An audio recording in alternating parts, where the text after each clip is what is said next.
Patroli udara melalui helikopter kembali dilakukan di langit Sumatera Selatan, menyusul masih munculnya titik api di sejumlah wilayah. Kepala Badan Nasional Penanggulangan Bencana bersama dengan Menteri Lingkungan Hidup dan Forkopimda Pemprov Sumsel meninjau langsung penanggulangan karhutla, termasuk operasi modifikasi cuaca dan waterbombing yang terus dikerahkan. Berikut laporan dari jurnalis Metro TV Andre Septian dari atas helikopter milik BNPB. Metro TV, saat ini saya Andre Septian berada di helikopter milik Badan Nasional Penanggulangan Bencana atau BNPB untuk melihat langsung bagaimana proses penanganan dan juga pencegahan bencana kebakaran hutan dan lahan yang melanda wilayah Provinsi Sumatera Selatan. Hingga hari ini tercatat sebanyak 43 hektar lahan di Sumatera Selatan ini terbakar. Dan saat ini saya bersama dengan Kepala BNPB Lejen TNI Suharyanto, kemudian Menteri Lingkungan Hidup dan juga Kepala Badan Pengendalian Lingkungan Hidup Hani Faisal, kemudian bersama dengan Kapolda Provinsi Sumatera Selatan Irjen Andirian, bersama juga dengan Pangdam 2 Sriwijaya dengan Majen TNI Ujang Darwis, dan kita akan melihat bagaimana situasi terkini penanganan bencana kebakaran hutan dan lahan yang melanda wilayah Provinsi Sumatera Selatan, dan akan kita tinjau bagaimana luasan dari kebakaran hutan dan lahan di wilayah Provinsi Sumatera Selatan. Penanganan kebakaran hutan dan lahan di Sumatera Selatan kembali diintensifkan dengan patroli udara. Pantauan dilakukan langsung dari atas helikopter menuju kawasan Kabupaten Muara Enim yang saat ini masih terdampak. Saat meninjau, Kepala BNPB Lejen TNI Suharyanto menemukan sejumlah titik api yang cukup masif dengan kepulan asap putih yang membumbung tinggi. Suharyanto menduga kebakaran lahan yang ditemukan bukan disebabkan faktor alam, melainkan merupakan upaya membuka lahan oleh oknum tak bertanggung jawab. Kita ada di langit Sumatera Selatan ya, barusan ada kelihatan hotspot kebakaran.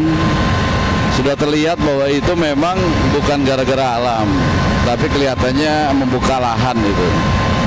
Dan sedang dipadamkan oleh helikopter bombing. Ya hanya satu, nanti sedang dipanggil lagi satu lagi sebagai body system. Untuk sumber airnya agak jauh, sehingga mungkin membutuhkan waktu yang lama untuk memadamkan api itu. Pemadaman masih terus dilakukan, termasuk penambahan armada untuk melakukan modifikasi cuaca dan mendatangkan hujan alami untuk membantu meredakan api. Menteri Lingkungan Hidup Hani Faisal juga mengonfirmasi bahwa titik api yang terdeteksi terletak di lahan mineral, bukan lahan gambut. Pengerahan helikopter waterbombing juga dimasifkan, karena di tengah cuaca musim kemarau, potensi nyala api akan semakin tinggi dan harus segera diintervensi agar tak meluas. Berdasarkan peta Avinsa kita, sebentar lagi kita akan sampai di salah satu titik api ya. Tetapi kalau lihat peta kita, maka dia berada di lahan mineral sebenarnya, bukan lahan gambut. Tapi kita akan sedang cek posisi apinya, sepertinya agak meluas ya. Namun mungkin ya skalanya tidak terlalu besar gitu ya. Tapi kayaknya menimbulkan bencana bahaya asap yang mungkin segera kita tindak lanjuti. Tapi ini kita lihat waterbombing juga sudah mengarah ke sana. Jadi mudah-mudahan dalam waktu segera dan tidak terlalu lama ini bisa kita hilangkan asapnya.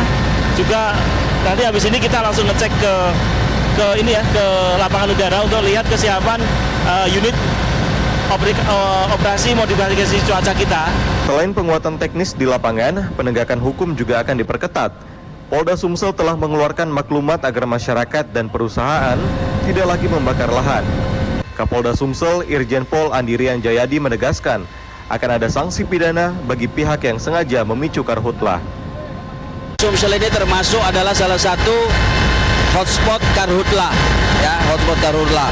Oleh karena itu saya juga beberapa waktu yang lalu sudah mengeluarkan maklumat, di mana maklumat ini tujuannya adalah untuk mengingatkan kepada seluruh masyarakat, kepada pengusaha, terutama perkebunan, untuk bersama-sama kita melakukan antisipasi terhadap kebakaran lahan dan hutan.